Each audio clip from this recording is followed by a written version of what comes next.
نسبت قرآن نے عظمت دے دی مہینوں میں سے بھی ماہ رمضان کو، کیونکہ ماہ رمضان یہ وہ مہینہ ہے جس مہینے کے اندر اللہ نے قرآن اتارا تھا۔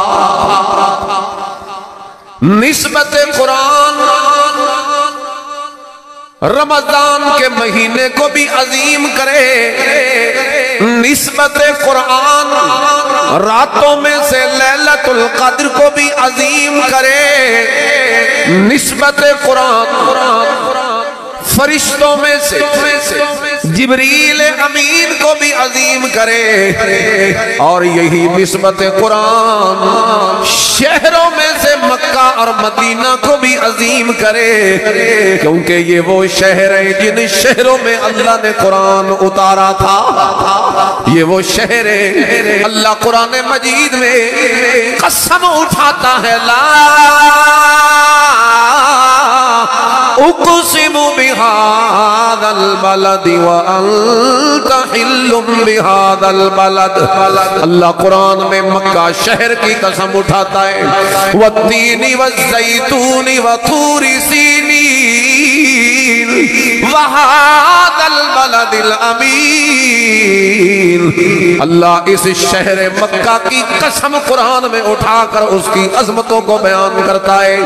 اور وجہ کیا ہے قرآن کو، وجہ کیا ہے اس مکہ شہر کو عظمت ملنے کی؟ اللہ فرماتے ہیں وجہ یا تو قرآن ہے یا قرآن مجید کا صاحب پیغمبر محمد جوان ہے صلی اللہ علیہ وسلم۔ تو نسبت قرآن عظیم کرتی ہے ہر چیز۔ نسبت قرآن عربی زبان سے ہو گئی تو عربی زبان ساری زبانوں میں سے اعلیٰ اور عظیم زبان قرار پائی، کیونکہ عربی زبان یہ وہی زبان ہے جس زبان کے اندر اللہ نے قرآن مجید نازل کیا ہے۔ بِلِسَانٍ عَرَبِيٍّ مُبِينٍ۔ اللہ فرماتی ہے اس قرآن کو میں نے کسی اور زبان میں نہیں اتارا، اس قرآن کو تو میں نے اس عربی زبان میں اتارا جو فصاحت و بلاغت میں سب سے آگے ہے اور اعلیٰ ہے۔ فصاحت و بلاغت میں عربی کا مقابلہ کوئی نہیں۔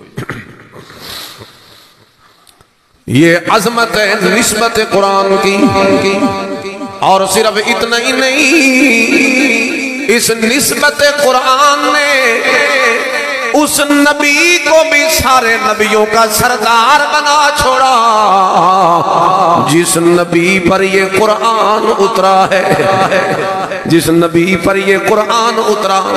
سارے انبیاء مل کر بھی میرے نبی کے شان کا مقابلہ نہیں کر سکتے، کیونکہ یہ وہ نبی ہے جس نبی پہ اللہ نے قرآن جیسی کتاب اتاری، اور اتارنے والا تو پھر سب سے عظیم ہے۔ تو یعنی جس چیز کی بھی نسبت ہے نا وہ عظیم۔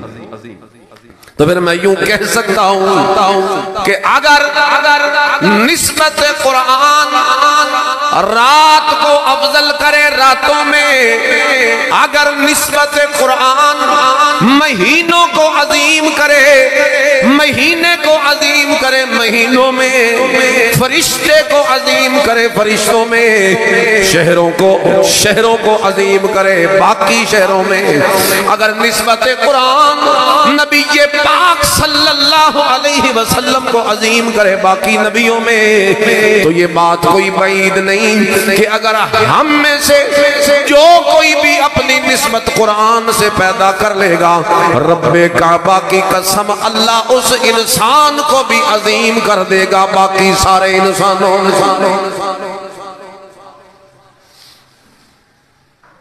ان اللہ یرفع بہذا الکتاب اقوامہ وَيَضَعُ بِهِ آخَرِينَ۔ حضرت عمر سے یہ رضی اللہ تعالیٰ عنہ سے یہ روایت مروی ہے، فرماتے ہیں کہ نبی پاک صلی اللہ علیہ وسلم نے ارشاد فرمایا کہ اللہ نے بے شک اللہ اسی کتاب کے ذریعے لوگوں کو بلند کرتا ہے، اور اگر کوئی گرتا ہے تو بھی سبب یہی بنتا ہے، یعنی جو اس سے وفا کرتا ہے، جو اس سے نسبت قائم کرتا ہے، وہ اس نسبت کی وجہ سے اعلیٰ ہو جاتا ہے، اور جس کو یہ نسبت نہیں ملتی اور وہ اس نسبت قرآن کو اپنے لیے مان نہیں سمجھتا اور اس کا خیال اور اس کی پرواہ نہیں کرتا تو وہ ذلیل ہو جاتا ہے۔